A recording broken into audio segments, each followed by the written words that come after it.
इसी दौर में 1982 में उन्होंने अपनी मशहूर किताब लिखी द चमचा एज।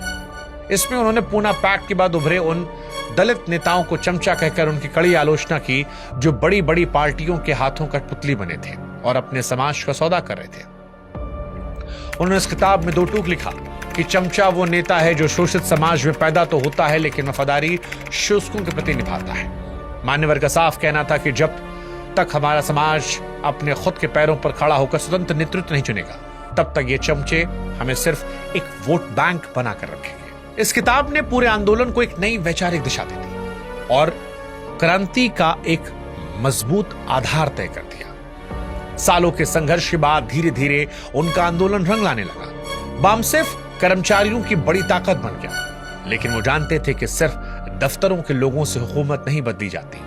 जमीन पर ऐसे आक्रामक चेहरे भी चाहिए जो भीड़ के गुस्से को आवाज दे सके। इसी खोज के दौरान दिल्ली की गलियों में एक युवा लड़की की चर्चा तेज होने लगी, जिसकी आवाज में गजब की कड़क थी और जो बिना किसी डर के मंच से सीधे व्यवस्था पर हमला करती। ये लड़की कोई और नहीं, ये मायावती थी, जो उस समय एक स्कूल में टीचर थी, साथ ही कानून की पढ़ाई और आईएएस बनने के लिए यूपीएससी की तैयारी कर रही थी। कहा जाता है कि मान्यवर पहली बार मायावती से दिल्ली की एक जनसभा के दौरान प्रभावित हुए। उस सभा में जब एक वक्ता ने शोषित समाज के लिए हरिजन शब्द का इस्तेमाल किया तो मायावती ने तुरंत अपनी तेज आवाज में उसे टोकते हुए कहा कि आप हमें हरिजन कहकर हमारा अपमान कर रहे हैं, हमें हमारे असली नाम से पुकारिए। उस लड़की के इस बेखौफ अंदाज को देखकर उन्हें समझ में आ गया कि इस आवाज में पूरे देश की राजनीति को बदलने का दमखम है। वे सीधे मायावती घर पहुंचे।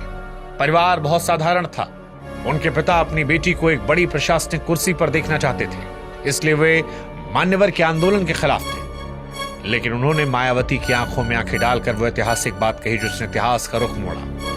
उन्होंने कहा कि तुम अगर बहुत मेहनत करो तो ज्यादा से ज्यादा एक जिले की कलेक्टर बन जाओगे और जिंदगी भर मंत्रियों के सामने फाइल लेकर खड़ी रहोगे।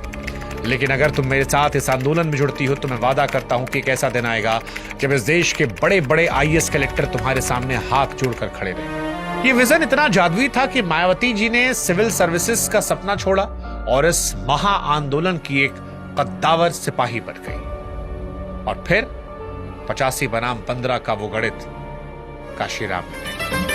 जग जाओ अब 85% भारत में है तेरा ही बहुमत। मन दिया स्वाभिमान बढ़ाया, इनको अपना हक है बताया।